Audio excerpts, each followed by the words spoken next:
mamas, Alicia here from the Fit Empowered Mum Project. Today I want to talk to you about breathing.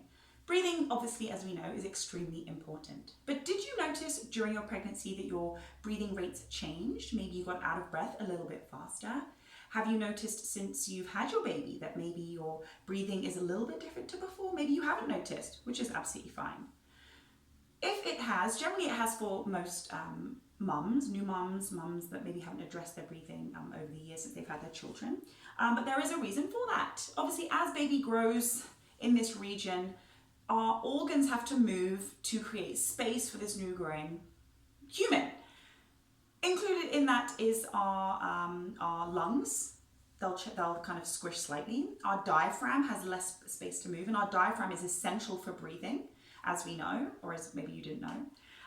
Also as well, our intercostal muscles. So the muscles that are encased between our ribs, through our rib cage, those muscles as well, which are vital for breathing, especially your external intercostal muscles, they're going to change. Our body will adapt to and try and kind of protect itself for when these changes happen. So it's not a bad thing. It's just a way that what the body needs to do to protect itself. But the problem is when you're then now wanting to do exercise or re-strengthen your core and midriff and kind of wonders why does this feel so kind of squishy? It's just because the muscles have kind of been retrained over the period of, up to 9 months, maybe 10 for some people.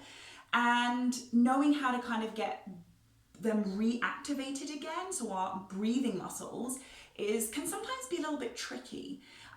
So I just want to give you a little bit of insight to breathing, just so you have an idea if you are really wanting to work on strengthening your core, so you are stronger in the gym long term, so you have reduced back pain, so your posture is stronger and improved, and you just want to feel better, because obviously the better our posture is, the easier it is for blood to flow through the body. Then if you have more of an idea of the point of it and how it works, and sometimes it's easy to visualize, then it's like, okay, and when I show you some breathing exercises, it will make it a little bit easier to kind of connect the dots and activate. So the first thing is the efficiency of breathing. So we know breathing is important, but how efficient are you at your breathing? As I said, there are certain muscles that are completely necessary for you to breathe kind of involuntarily. The diaphragm being one of them, and also your intercostal muscles, mainly your external intercostal muscles that sit around the rib cage. The brain and heart connection is brought together by the vagus nerve. So there's been so many studies right now with breathing, and the more efficient your breathing is, the more effective your vagus nerve is, and that actually affects so many things like anxiety, sex drive, hormones, your well-being, your sense of well-being. So the more efficient we can breathe, the more that vagus nerve that runs through the body is stimulated, and that's why things like meditation can really be helpful for some people, because it does focus on breathing and that mindfulness of breathing. Now the problem comes when these muscles don't want to work properly. So that's what we're going to try and sort of help address. And as I said, if you know about it, then you can find that path to rectify it, and we'll do our best as we can in this group. So if you think about it, the slower the breathing, the demands and to the heart rate obviously drops, and that allows us to feel calm. But what if we aren't able to slow our breath down? What if we can't? What if our muscles aren't able to fully relax, therefore they can't fully contract, so you can't get that kind of full breathing experience? Remember, a muscle can only contract and relax with as much space that it's given. So if it's restricted and it's tight, and the capacity is kind of only this with our muscles, manipulating that muscle tissue will then allow that big contraction to happen, and the more it can contract, the more blood flow can get through the body, the more it can get through the brain, oxygen can get to the brain, and we will feel better. So there's a few things we want to address, and I want to give you a little bit of a test actually, and it's a ribcage expansion test. So as we know, baby grows, our ribcage, everything gets tight and sees through the middle. Baby then exits the body by whichever means, and we're kind of left with whatever's left. Our organs need time to kind of get back to kind of regular, normal. But what I want you to look at is your rib cage. So your rib cage did a lot for you, and it did a lot for your baby while you were pregnant. But what's it doing now? So I want you to do a little bit of a test. And the test is to see how efficient is your rib cage? How efficient are these muscles around the rib cage? Are they working front and back? Are they working one at a time? Because actually sometimes that one side can be restricted for whatever reason. So I want you to do a test. So fingertips at the front of the ribs, thumbs placed around the back. You can do this laying down. I'll do it kneeling just for kind of video purposes. And all I want you to do is just kind of relaxing. Actually, I'm going to sit on some yoga blocks to do it. So it's a little bit more comfortable. So I can sit in like a crossed-legged position. There we go. So what I'm going to do is just relax the neck, relax the shoulders. And I'm going to breathe in through my nose. And I'm going to breathe out. Breathe in, breathe out. So I want you to do the same, and I want you to feel for a couple of things. Are you expanding through the front and the back of the ribs? Number one. And number two, do your rib cages move evenly, or is one side expanding more than the other?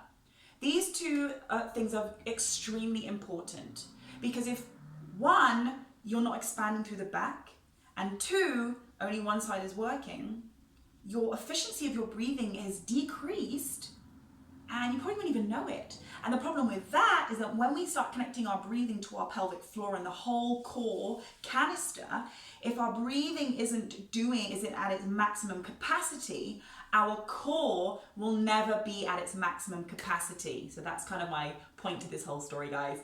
A little bit of a long-winded version, but that's really the point. If our breathing isn't how it should be, when we then ask you to connect that pelvic floor to your core, it will never be at its maximum capacity because our breathing isn't efficient. So there's a couple of tests that you can, or a couple of things that you can do. And one of them is like a self-massage. You can use oil if you want to. If you find that your skin is a little bit tender, maybe if you're really recent after birth, you may want to wait a little bit of time because your skin may feel a little bit tender and the muscles may feel a bit tender. But give it a go, see how it feels. So what you're going to do is, don't be shy. You're going to use your thumb and your fingers, and you're going to run through that line of fascia. So our rib cage obviously runs down, and that's the way our muscles run. So that's the way we're going to kind of manipulate that muscle. So we're going to start at the top and basically roll that tissue. Now it is skin, yes, but there is fascia, and fascia is kind of a sheath, or like a sheath of super kind of thin tissue that encases the muscles. And when that's restricted, we often find that our muscles are restricted. So it's not necessarily the muscles that are tight, it could be the fascia that is surrounding it. So we're going to just do a little bit of manipulation. You can do some manipulation. You can redo that test and see how it feels. Another thing to work on is back breathing. Super important. Now, please make sure if you have been diagnosed with prolapse, that when you do your breathing, that you are not pushing it down through your rectum or your vagina. It's really important that you are not pushing down. Forget the pelvic floor right now. If anything, you can do a little bit of a lift up, like a squeeze up if you want to, but if anything, just don't press down. The breathing we want to work on is through the back of our ribs. Because remember, our lungs fill that whole that whole cavity, right? So as I breathe, I'm going to breathe in, and I'm trying to expand through my back, and I'm going to breathe out. I breathe in through my belly, expand the rib cage, breathe out, breathe in through the belly, expand the rib cage, and breathe out. So sitting in that position, I'm sitting on yoga blocks, my feet are just flat. Having that butt raised, you can do it on the bottom of a step. If you don't have yoga blocks, that's fine. So working on that back breathing and working on that manipulation of that tissue around that rib cage will help your breathing. In turn, long term, it will help you be able to activate your core properly.